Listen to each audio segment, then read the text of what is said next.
r/NoSleep. Posted by u/horror_writer_1717.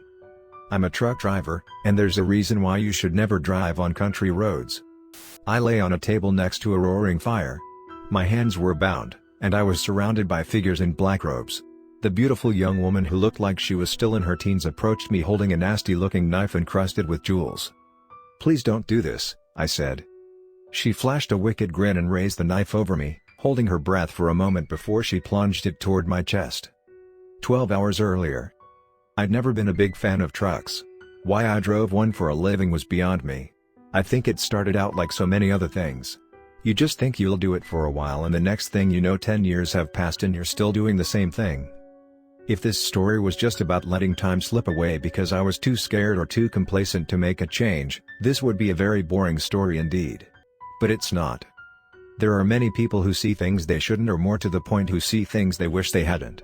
Most of these people make a choice to bury the forbidden memory deep in their subconscious and never think of it again. They cope through any number of methods including drugs, alcohol, or other means. If they can't cope with it, they leave a note, a grieving family, and a lot of questions. One of the reasons they choose not to tell anyone about their experience is being labeled crackpot, conspiracy theorist, lunatic. Those are some of the nicer things these unfortunate souls get called. Then there's the censoring and blacklisting. Oh, it's all very subtle so as not to be discovered. But that doesn't make it any less real.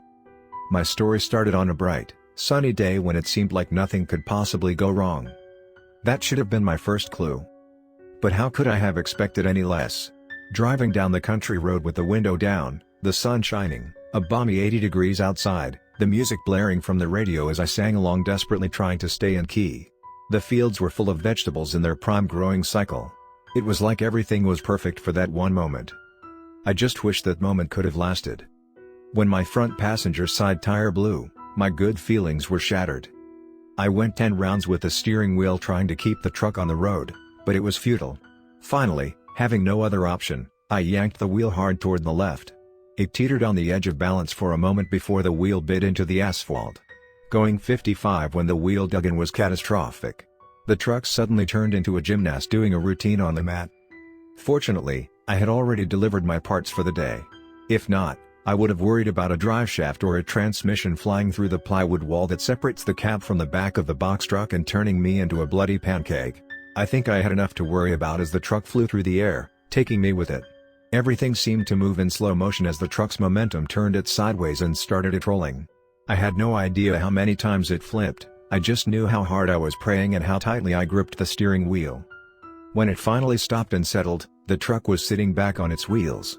I thanked God for small favors, and for keeping me safe. I won't say I went unhurt. When you're flipping through the air, everything in the cab becomes a missile. I got hit by my water bottle, my bag of potato chips, my phone. Even my lunchbox tagged me a couple of times. I was sure I would have bruises when I got home. After the truck settled, I turned off the engine, unbuckled my seatbelt, and slowly climbed out of the cab. My first few steps were tentative, making sure everything worked and nothing was broken. After I stretched and felt around for injuries, I took a slow lap around the truck. 3 of the 4 tires were flat, with the rear driver's side being the only holdout. There was dripping coming from underneath that seemed like different liquids mixed together. I decided it would be a good idea to get whatever I was going to salvage out of the cab quickly just in case one of those liquids happened to be gasoline. I grabbed everything I could and went down the road 50 yards or so before setting the armful of stuff down on the berm. I sat down in the grass along the road and looked at the truck. I could see the top had been bent. It looked comical as if it was leaning over and needed help to stand up straight. Thinking of that reminded me that I needed help. The road wasn't very well traveled. It was a 2-lane country road I had been driving on for nearly an hour and I hadn't passed more than a handful of cars. I dug through my pile of rescued items and found my phone. I really wish I hadn't. The screen was splintered. I tried to turn it on, but it was no use. I wouldn't be calling anyone with it ever again. I looked up the road and down, but all I could see were endless miles of corn growing in the field. I hadn't seen a house for a while, so I decided I would walk in the direction I had been going. I gathered what was useful and stowed it in my pockets. The rest went in my lunchbox and off I went looking every bit like a kid walking home from school. The walk worked the stiffness out of my limbs and revealed whatever injuries I had were minor. It had been 20 minutes and I was beginning to wonder if anyone lived on this road when out of nowhere a house appeared. It looked old and run down, but it was better than nothing. I turned up the long driveway, hoping the residents were friendly and I wasn't about to have my torso redecorated with buckshot. Just then I passed a no trespassing sign nailed to a tree beside the driveway. I hesitated and considered turning back to look for the next house when I saw a man coming towards me on a tractor. It was already too late. He pulled up beside me and killed the engine. He was big, wearing overalls, which he filled with a belly, but I could see bulging arms from a lifetime of hard work. His silent stare made me feel the most uncomfortable I had in a long time. "Afternoon," I said, waiting for some response. He continued staring as if I were some alien being that had wandered onto his property. "I had a little accident back the road a couple of miles and I was wondering if I could use your phone to call a tow truck." He leaned over and spit off the side of the tractor. "That so?" he said. "Yeah, unfortunately," I said. "A tire blew out on me, and I lost control." "Huh?" he said. He eyed me up and down, making me feel more than a little uncomfortable, then started the tractor and turned it back toward the house without a word. Since I was still alive and hadn't heard any banjos playing, I decided this was his idea of a yes. I followed along behind the tractor as we headed toward the house. Not once did he look back to see if I was following. When he got to the front of the house he yelled inside, "Darlene." Immediately an overweight, middle-aged woman appeared in the doorway wearing a ragged dress with an apron over it. "This fella says he was in an accident down the road and needs to call a tow truck," the man said. "But the phone," she started but was instantly silenced by a glare from the man. She hung her head. "She'll show you where the phone is," the man told me. Then he drove away on the tractor. "I'm sorry for any inconvenience, ma'am," I said.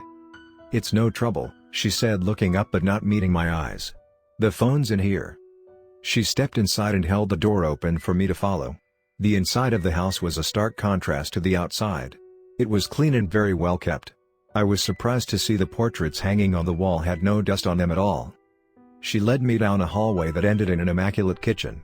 It was like someone had dropped it here straight out of a 50s TV show. I was so busy taking in the pristine condition of the room that I completely missed the phone hanging on the wall. She turned and pointed it out to me. I reached for it but wiped off my hands before picking it up so I wouldn't leave any marks. When I put it up to my ear, I heard a strange sound I couldn't identify, but no dial tone. I clicked the receiver a few times but still got no dial tone. "It's not working," I said. She took the phone from me and tried to use it but was unsuccessful as well. "I apologize," she said, gently hanging the phone back on its cradle. "The storm must have knocked it out." "What storm?" I said. She hesitated. "We had a storm last night and lost power," she said, avoiding my eyes. "It must have taken out the phones as well." "Didn't you know about this before?" "We don't use the phone much," she said. "If you hadn't come, I might not have known it until tomorrow or the next day." "Wow," I said. "I can't imagine going days without using my phone." I mean we don't really have that many people to call," she said, twisting her apron into a knot. "Maybe I should try another house," I said. "Their phone might be working." "I doubt it," she said. "But you're welcome to try. Our nearest neighbor is 3 miles down the road." The thought of walking another 3 miles held no appeal to me, but if their phone was working and I could get a ride out of here it would be worth it. There was something odd going on here and I didn't want to be part of it. In the back of my mind, the banjo players were tuning up. "That's fine," I said. "Would you mind if I use your bathroom before I go?" "Oh no, not at all," she said, brightening. "It's the second door on your left." Her sudden mood swing gave me the distinct impression she didn't want me here. I had no desire to be any place I'm not wanted, so no problem with me. I stepped into the bathroom and was once again impressed by the pristine nature of everything in the room. I felt almost sacrilegious using the toilet. When I was done, I washed my hands. As I glanced in the mirror, I saw a shadow move from the window behind me. I'd swear someone had just been looking in. I dried my hands and tried to put the towel back exactly where it was before exiting the room. I stepped out and nearly ran into the man. "Did you make your call?" he said. "Couldn't, the phone's not working." He said. "I was going to walk down to your neighbor's house and see if maybe their phone's working." "It won't," he said. "How do you know that?" "The phones are all on the same line. If one goes down, they all go down. Why not stay here for a while and try again later?" There was something wrong with his face. Suddenly I realized he was trying to smile.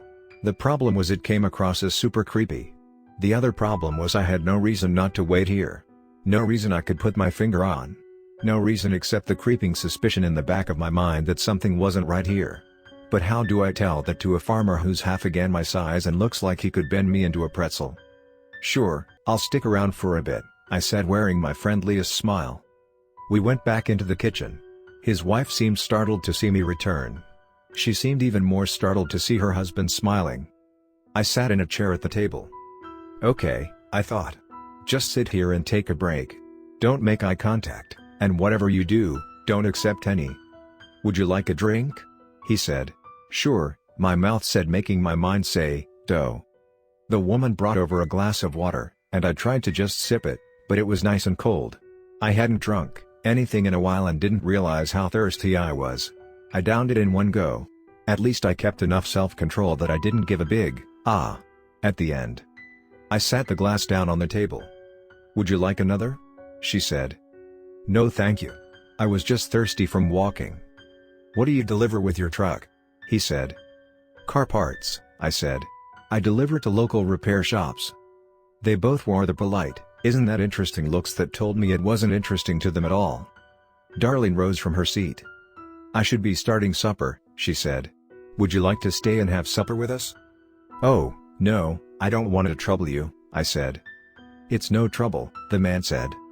"I really should be going." "Where?" he said. "Why don't you have supper with us, and you can try the phone again after?" "That sounds great, but we're not good enough for you to spend time with?" he said. That's not at all what I was going to say. I stood there, his glare burning through me. "Of course, I'll stay for supper." His hardened facial expression melted into a smile. "Great," he said. "I'll go wash up in the upstairs bathroom and you can use the one down here." I smiled, but my mind was screaming, "What did you get us into?" I followed him out of the kitchen and went into the bathroom while he went upstairs. I could hear the steps creaking under his weight as he ascended. I stood there holding the bathroom door, looking at my escape, the front door a handful of steps away. But where would I go? Back out on the road where he could easily find me? Maybe I could flag down a passing car before he knew I was gone. But then again, who knew when a car would go by? This wasn't exactly the interstate. In the end, I gave up and went into the bathroom to wash up.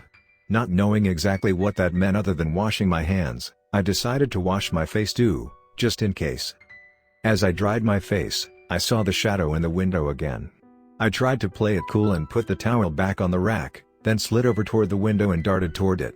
The shadow was too quick and disappeared before I could get a look.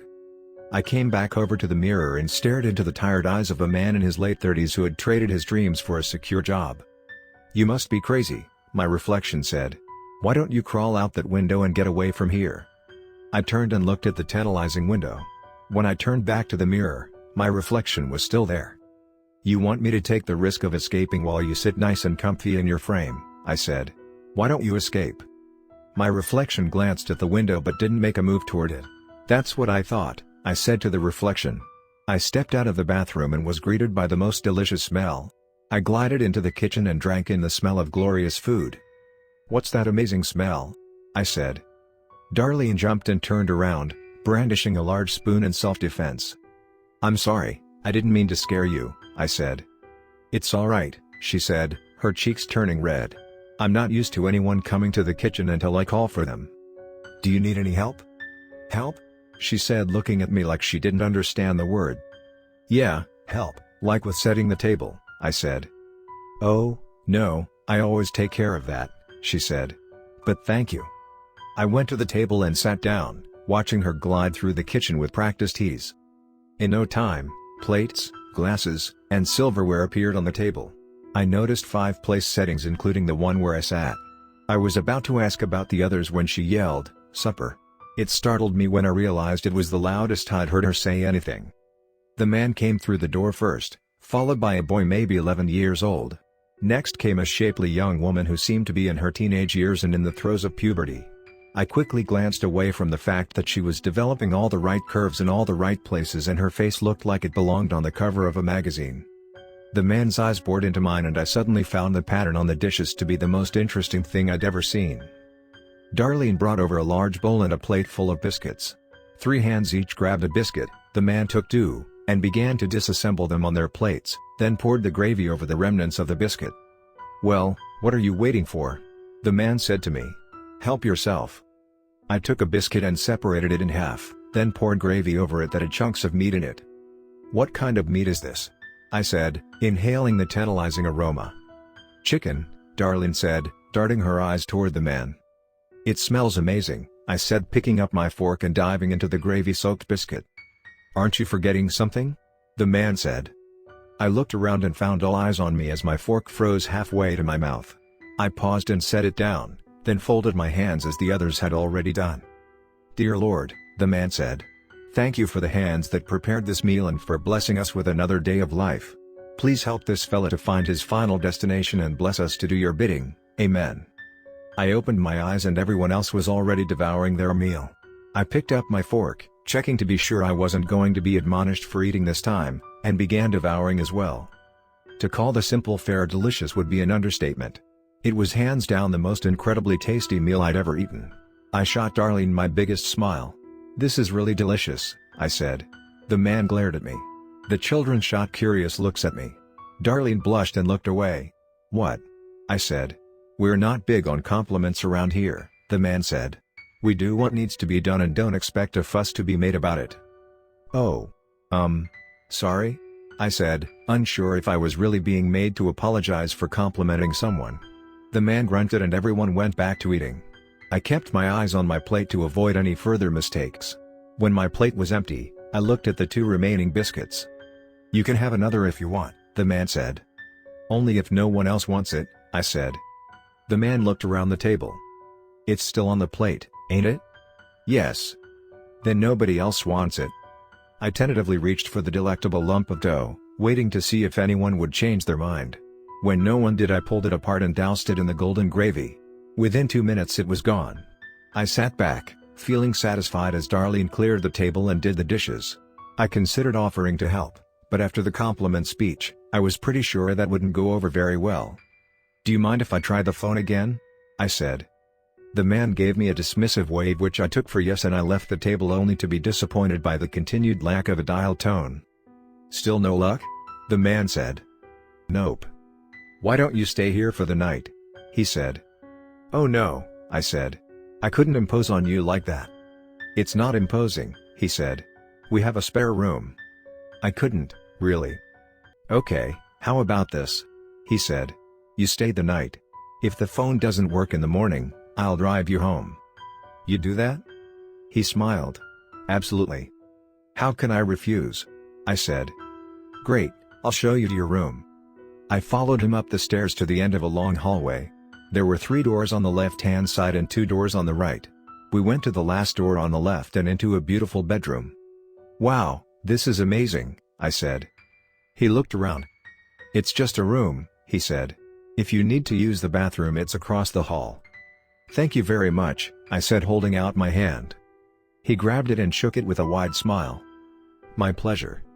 I waited until he left to collapse to the floor in agony at my hand that had been crushed by his handshake. The funny thing was, I didn't think he was trying to hurt me, it was just his natural strength. I made a mental note to never anger this man. I set my lunchbox of belongings I'd brought from the truck on the bed and started going through them. I pulled out the small flashlight and set it on the nightstand. Next was the keychain-sized can of pepper spray. I looked at it for a moment, then stuck it in my pants pocket. I stuck the multi-tool in my pocket as well, then set the rest, mainly consisting of snacks, in the drawer. I wandered over to the window and looked out. It must have faced the back of the house because all I could see was a barn and a lot of field. The boy and the man were out there busying themselves with chopping firewood and throwing it on a pile. I didn't think too much of it since it was July and winter would be here soon enough. The sun was almost down, and with it my last thoughts of going back to the truck or trying to walk to another house. I'd heard stories about things that roamed the countryside in the dark. I'd seen my share of them and knew they were nothing to be trifled with. This place was nice and the people were friendly, in their own quirky way. I decided to go to the bathroom and get ready for a bed. I opened my door and almost ran into the girl as she was reaching for the bathroom door. "Sorry," I said. "Would you like to go first?" she said, looking down. "No, you go ahead." She looked at me for a moment and grinned. I backed into my room and closed the door. The last thing I needed was the man catching me making eyes at his teenage daughter. I searched the room looking for anything to take my mind off her. There was no TV, no radio, nothing to distract me. In desperation, I opened a drawer and a Bible stared back at me. I shrugged.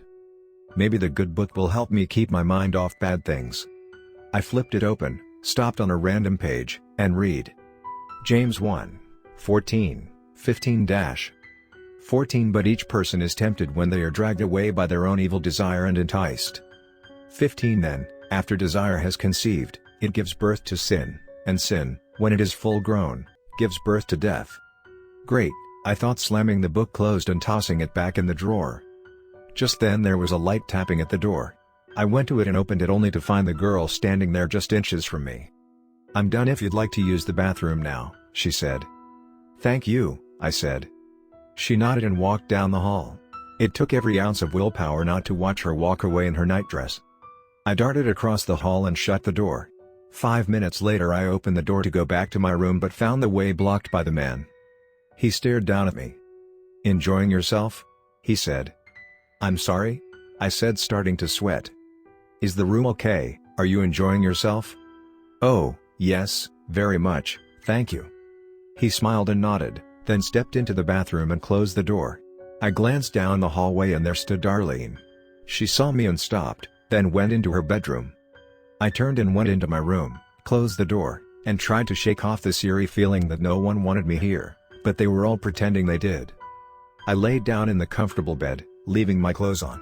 I'm not really sure why, I just didn't feel right taking them off. It didn't take long for me to drift off to sleep, hoping the morning would come soon and I would be out of here. I don't know what woke me, but the room was dark when I opened my eyes. There was moonlight beaming in from the windows, bathing the room in a pale glow. I sat up and looked outside to see a roaring fire in the backyard. I tried to get up and look, but someone was standing in my way. It was Darlene. She was standing beside the bed, staring at me. "Is everything okay?" I said hesitantly. She didn't answer, just stared at me blankly as if she were sleepwalking. I went to the other side of the bed, but someone was there too. It was the girl. She also was staring at me with a blank look. I tried to slide to the end of the bed, but the man and the boy were standing there staring as well. They were all dressed in black robes. I backed up until my back was against the headboard. "What is this?" I said, my eyes darting back and forth from one person to the next. No one answered. It was eerily silent. I was hard-pressed to hear if they were even breathing, my heart was beating so loud. I had a sudden flashback to a zombie movie where this same thing happened right before they ate the person. My mind was reeling. I was in full panic mode. I had no idea what they wanted, but I was sure it wasn't good. I thought about making a break for it, but they had me surrounded. I started thinking in terms of the weakest link. The girl was standing beside the bed. Surely, I could push past her before one of the others could get a hold of me. It would have been a good plan if the door was on the wall beside the bed, but it wasn't. It was on the wall at the foot of the bed. Which meant pushing past her, then trying to get past the man and the boy before reaching the door. I was past regretting ever seeing this house. I was only concerned with getting out alive. While I was thinking about escape, they made their move. They all grabbed me at the same time. It happened so fast I had no way of avoiding it. I tried to pull away, but their grip was like iron. It was even impossible to yank out of the girl's grip. They held me down and tied my hands with rope. Then they lifted me out of the bed and walked me down the stairs. We walked through the kitchen and out the back door where the blazing fire awaited, surrounded by a dozen people dressed in similar black robes. We stepped inside the circle of people and stopped just before the fire. It was burning so hot I began to sweat. The man stood behind me and held me in an iron grip. Darlene stepped up to the fire, then turned and addressed the group. "Once again our Lord had provided a sacrifice," she said, making me go into sheer convulsions of panic. The man gripped me tighter, nearly making me scream with pain. He picked me up and laid me on a picnic table. All I could think of was a barbecue and I was the prize pig. Darlene began murmuring in some language I didn't know. It was repeated by the rest of the group. Even the young boy was murmuring and looking at me with malice in his eyes. The sounds reached a fever pitch as they raised their hands and looked to the sky. I tried to take advantage of the moment and roll off the table, but the man's grip on my shoulders was like a vice. They reached a crescendo and the sound died down as they lowered their hands and locked all eyes on me. I knew my time had come. Darlene turned toward me and pulled out a wicked-looking dagger that was covered in gemstones. She took a step toward me, then turned and handed it to her daughter. She took it in two hands with reverence, then held it by the hilt and started toward me. The once angelic face had taken on a menacing grin. She approached the table, receiving approving looks from all those around as they closed the circle in tight. "Please don't do this," I said. She flashed a wicked grin and raised the knife over me, holding her breath for a moment before she plunged it toward my chest. I was out of options. I did the one thing I swore I'd never do again. My hands darted up with inhuman speed and caught hers, holding the knife at bay. She struggled, putting all her weight into the downward thrust, but my hands had already grown larger and hairier. Her eyes grew wide as she drank in my transformation, watching as my arms, legs, and chest grew insanely strong muscles and became covered in fur. Her shock was magnified when I flexed my arms and shattered her wrists, bending them backward and plunging the knife into her chest.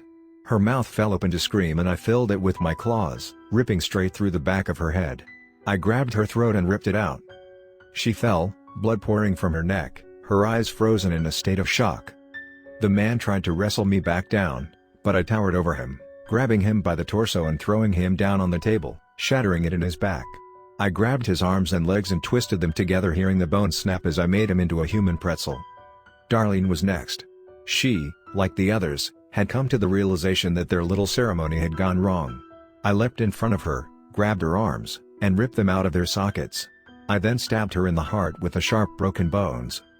Next, I grabbed the boy, opened my mouth, shoved his head inside, and crushed it with the snap of my jaws. I used my animal instincts to track down each of the escaping cultists and eviscerated them one by one. When the last one was dead, I slowly walked back to the house. My adrenaline bled off as the danger level dropped. I slowly transformed back into my human form and stood by the fire looking from body to body as puddles of blood formed around them. As I walked past the man, he yelled, "You've taken everything from me." I stopped and slowly turned, looking at his broken limbs twisted at unnatural angles. I stepped over and stood beside him. "You were perfectly willing to take everything from me," I said. "How many others have there been just like me? How many innocent souls cry out from the unmarked graves you buried them in somewhere in the wilderness after you inflicted unthinkable torture on them? You say I've taken everything from you and yet you still draw a breath. What happens when one predator meets another?" He tried to look away, but couldn't move his head. "One of two things," I continued. "Either they stare each other down and go their separate ways, or they fight to the death. You had a chance to let me go my way. You thought I was weak, and in the end, I showed you your folly."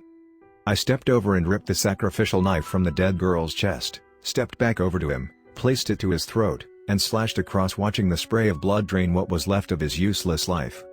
"Now I've taken everything from you," I said, dropping the knife as the light faded from his eyes.